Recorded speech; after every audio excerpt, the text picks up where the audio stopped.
खबर बिहार के बेतिया से है, जहां पर नरकटियागंज पश्चिमी चंपारण में विधानसभा 3 के प्रत्याशी संजय कुमार पांडे के प्रचार प्रसार में आए बीजेपी के राष्ट्रीय अध्यक्ष जेपी नड्डा का आगमन नरकटियागंज के हाई स्कूल प्रांगण में हुआ, जिन्हें सुनने के लिए हजारों की संख्या में बीजेपी के कार्यकर्ता एवं विधानसभा के सहयोगी पहुंचे। अध्यक्ष जेपी नड्डा ने मायनरकर सिकटा से एनडीए प्रत्याशी समृद्ध वर्मा और नरकटियागंज विधानसभा प्रत्याशी संजय कुमार पांडे के पक्ष में वोट करने के लिए कहा। बीजेपी के राष्ट्रीय अध्यक्ष जेपी नड्डा के आने से पूरे नगर में कार्यक्रम स्थल के पास भारी पुलिस बल की मुस्तैदी देखने को मिली। 4 करोड़ 50 लाख लोग बिहार के हैं, जिनको 5 लाख रुपए का सालाना हेल्थ कवर दिया गया।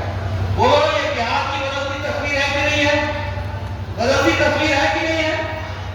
प्रधानमंत्री किसान सम्मान निधि में आपको 6,000 रुपए हर साल मिलता है कि नहीं मिलता है?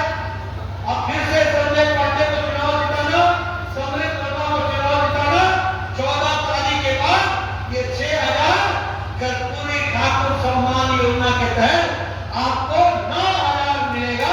9,000 किसान सम्मान निधि। और इसी तरीके से हमारे यहाँ 60 लाख लोगों को सैंक्शन हुआ है प्रधानमंत्री आवास योजना। 37 लाख लोगों को पक्का मकान मिल गया है।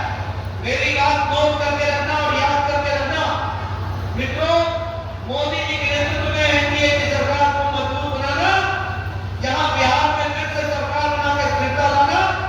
मैं वायदा करता हूं कि मोदी जी का आशीर्वाद है, इस बिहार में कोई भी कच्चे छत के नीचे नहीं सोएगा, सबको पक्का मकान मुहैया होगा। इस बात को आपको विश्वास करना। मुझे याद है 10-15 साल पहले जब मैं आता था तो लोग गांव की बहनें अपने सर पर थैला रख करके पोखर से पानी।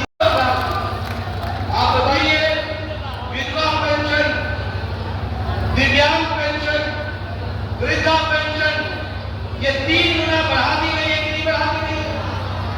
आशा वर्कर, हमारी ममता वर्कर, हमारी आंगनबाड़ी वर्कर, इन सब की तनख्वाहें, इन सब का ऑनरेरियम यह भी बढ़ा दिया गया। मित्रों, आप बताओ 125 यूनिट बिजली फ्री हो गई है कि नहीं हो गई है? बताइए, फ्री हो गई है कि नहीं हो गई है?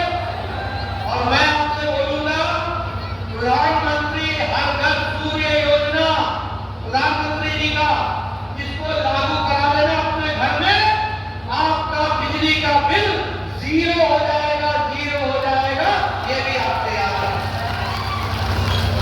और इसी तरीके से हमारे युवा साथी हैं यहाँ पर, मैं युवा साथियों को बोलना चाहता हूँ कि आपके लिए यूथ कमीशन, युवा कमीशन बना दिया गया है और 1 करोड़ लोगों को सरकारी नौकरी, स्वरोजगार और निजी क्षेत्र में रोजगार के अवसर प्रदान किए जाएंगे। 1 करोड़ लोगों को ये भी से उनका स्वागत किया है। ये अंतर आता है आपको। मुजफ्फरपुर की शाही लीची, दरभंगा का मखाना, भागलपुर की सिल्क, इन सबको अंतर्राष्ट्रीय स्तर पर पहुंचाने का काम मोदी जी ने किया है और मखाना बोर्ड बना दिया गया है। 100 करोड़ रुपए की लागत लगेगी। अब अंतर्राष्ट्रीय स्तर पर मखाना हमारा बिकेगा।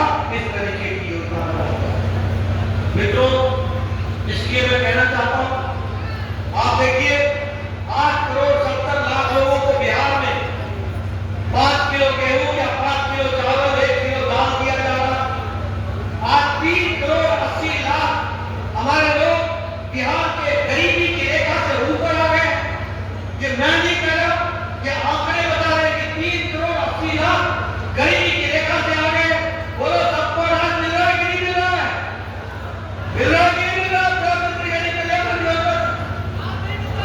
मित्रों, मैं एक बात और बताना चाहता हूं आयुष्मान भारत के बारे में, और ये बात नोट कर लेना कि आपके जीवन में कितना परिवर्तन आया है, ये भी याद रखना। यहाँ शाही जी बैठे, अजय भट्ट जी बैठे, हमारे संजय जायसवाल जी बैठे, हमारे सतीश दुबे जी बैठे, सब 20-20 साल के एमएलए हैं। 20-20 साल। जब मैं पहली बार स्वास्थ्य मंत्री बना, मोदी जी के आशीर्वाद से मैं देश का दूसरी बार स्वास्थ्य मंत्री बना, प्रदेश का भी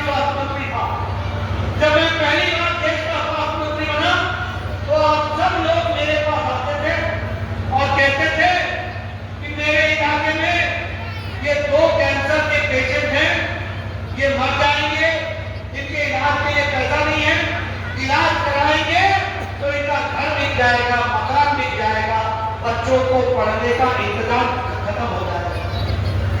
ये एप्लीकेशन लिखे थे कि मेरे इनका बाईपास करा दो, इनका किडनी का ऑपरेशन करा दो। बेतिया से मंटू गुप्ता की रिपोर्ट, TV1 इंडिया न्यूज।